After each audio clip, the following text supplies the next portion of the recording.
आज मैं तुम्हें एक ऐसी बात बताने वाला हूं जो शायद तुम्हें थोड़ी अनकंफर्टेबल लगे। लेकिन अगर तुमने इसे समझ लिया तो तुम्हारी फाइनेंशियल लाइफ कभी पहले जैसी नहीं रहेगी। बचपन से हमें एक ही चीज सिखाई गई है, पैसे बचाओ, ज्यादा खर्च मत करो, फ्यूचर के लिए सेव करो। और हमने बिना क्वेश्चन किए इस बात को सच मान लिया। लेकिन कभी तुमने ये सोचा है कि जो लोग तुम्हें ये एडवाइस देते हैं, क्या वो खुद फाइनेंशियली फ्री हैं? क्या उन्होंने वो लाइफ अचीव की है जो तुम चाहते हो? सच ये है कि सेविंग तुम्हें सेफ बना सकता है, लेकिन ये तुम्हें कभी फ्री नहीं बना सकता। थोड़ा सोचो, तुम अपनी लाइफ के 20-25 साल पढ़ाई में लगा देते हो, फिर एक जॉब मिलती है, तुम काम करते हो 9 to 5 या शायद उससे भी ज़्यादा। सैलरी आती है और तुम उसमें से थोड़ा थोड़ा सेव करते हो। तुम्हें लगता है मैं रिस्पॉन्सिबल हूँ, मैं स्मार्ट हूँ, मैं फ्यूचर सिक्योर कर रहा हूँ। लेकिन क्या सच में ऐसा हो रहा है, या तुम सिर्फ एक ऐसे सिस्टम का पार्ट हो जो तुम्हें बिजी रखता है लेकिन फ्री नहीं होने देता? मैं तुम्हें एक सिंपल एग्जाम्पल देता हूं। मान लो तुम हर महीने 10,000 रुपये सेव करते हो। एक साल में 1,20,000, 10 साल में 12 लाख। सुनने में अच्छा लगता है, राइट? लेकिन अब एक और चीज़ ऐड करो, इन्फ्लेशन। हर साल चीज़ें महंगी होती जा रही हैं। पेट्रोल महंगा, खाना महंगा, घर महंगा, एजुकेशन महंगा। और जो पैसे तुम सेव कर रहे हो उनकी वैल्यू धीरे धीरे कम हो रही है। ये एक साइलेंट गेम है जिसमें तुम्हें लगता है तुम जीत रहे हो, लेकिन असल में तुम हार रहे हो। अब यहां एक इंपॉर्टेंट सवाल आता है, अगर सेविंग काम नहीं करता तो फिर रिच लोग क्या करते हैं? क्या वो पैसे सेव नहीं करते? नहीं, वो पैसे को आइडल नहीं छोड़ते। ये डिफरेंस समझना बहुत जरूरी है। मिडिल क्लास पैसे को बचाता है, रिच क्लास पैसे को काम पे लगाता है। मिडिल क्लास के पास बैंक बैलेंस होता है, रिच के पास एसेट्स होते हैं। और यही सबसे बड़ा डिफरेंस है। मैं तुम्हें एक सिंपल लाइन देता हूं जो तुम्हारी थिंकिंग चेंज कर सकती है।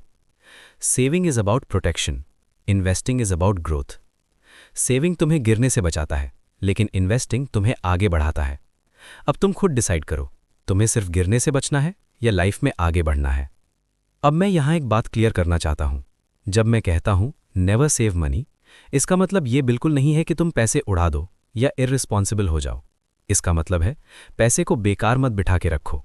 हर एक रुपया जो तुम्हारे पास है वो या तो तुम्हारे लिए काम कर रहा है या वो वेस्ट हो रहा है। और ज़्यादातर लोग क्या करते हैं, वो पैसे को बैंक में डाल के खुश हो जाते हैं जैसे उन्होंने कोई बड़ा काम कर दिया हो। लेकिन बैंक तुम्हारे पैसे से पैसा कमा रहा होता है, तुम नहीं। ये समझना बहुत ज़रूरी है। अगर तुम पैसे को कंट्रोल नहीं करोगे तो पैसे तुम्हें कंट्रोल करेंगे। अब एक और सच सुनो, ज़्यादातर लोग पैसे सेव नहीं करते, वो एक्चुअली अपना फियर सेव करते हैं। उन्हें डर लगता है, जॉब चली गई तो, इमरजेंसी आ गई तो, फ्यूचर सिक्योर नहीं हुआ तो। और इस डर की वजह से वो रिस्क नहीं लेते, वो नए अपॉर्चुनिटीज़ ट्राई नहीं करते, वो इन्वेस्ट नहीं करते, वो ग्रो नहीं करते। और धीरे धीरे वो एक ऐसी लाइफ में सेटल हो जाते हैं जो उन्होंने कभी कॉन्शियसली चूज ही नहीं की थी। अब तुम्हें एक चॉइस लेनी है, क्या तुम सेफ रहना चाहते हो या फ्री रहना चाहते हो?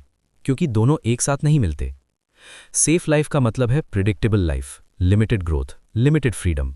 फ्री लाइफ का मतलब है अनसर्टेनिटी, रिस्क, लेकिन अनलिमिटेड पोटेंशियल। और जो लोग आज फाइनेंशियली फ्री हैं, उन्होंने सेफ ऑप्शन चूज नहीं किया था।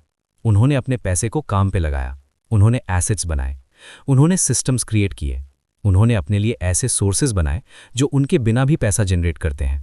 और यही गेम चेंज करता है। अब सोचो, अगर तुम सिर्फ अपनी सैलरी पे डिपेंड हो तो तुम अपना टाइम सेल कर रहे हो। और जब तक तुम टाइम सेल करोगे तब तक तुम फ्री नहीं हो सकते। फ्रीडम तब आता है जब तुम्हारे पास ऐसे इनकम सोर्सेज हों जो तुम्हारे बिना भी चलते रहें। और ये तब होता है जब तुम सेविंग से इन्वेस्टिंग की तरफ शिफ्ट करते हो। मैं तुम्हें एक सिंपल एनालॉजी देता हूं। सेविंग पानी को एक बॉटल में भरना है, इन्वेस्टिंग एक नदी बनाना है। बॉटल लिमिटेड है, नदी ग्रो करती रहती है। अब तुम खुद सोचो, तुम बॉटल बनना चाहते हो या नदी? आज जो सबसे बड़ा ट्रैप है वो ये है कि लोग बिजी हैं लेकिन प्रोडक्टिव नहीं हैं। वो काम कर रहे हैं लेकिन ग्रो नहीं कर रहे। वो सेव कर रहे हैं लेकिन मल्टीप्लाई नहीं कर रहे। और ये साइकिल कभी खत्म नहीं होती। सैलरी आई, एक्सपेंसेस गए, थोड़ा सेव किया, फिर नेक्स्ट मंथ सेम साइकिल। इसे कहते हैं रैट रेस। और सबसे डेंजरस बात यह है कि इसमें लोग कंफर्टेबल हो जाते हैं। उन्हें लगता है सब ठीक चल रहा है। लेकिन 10-15 साल बाद जब वो पीछे मुड़ के देखते हैं तो रियलाइज होता है कि वो सिर्फ सर्वाइव कर रहे थे, जी नहीं रहे थे। मैं तुम्हें डराना नहीं चाहता, लेकिन रियलिटी यही है। अगर तुमने अपनी थिंकिंग चेंज नहीं की तो तुम्हारी लाइफ भी सेम पैटर्न फॉलो करेगी। इसलिए आज से, अभी से, never save money, make money work for you. क्योंकि अगर तुमने आज ये डिसीजन नहीं लिया तो कल तुम्हें रिग्रेट ज़रूर होगा और वक्त कभी वापस नहीं आता।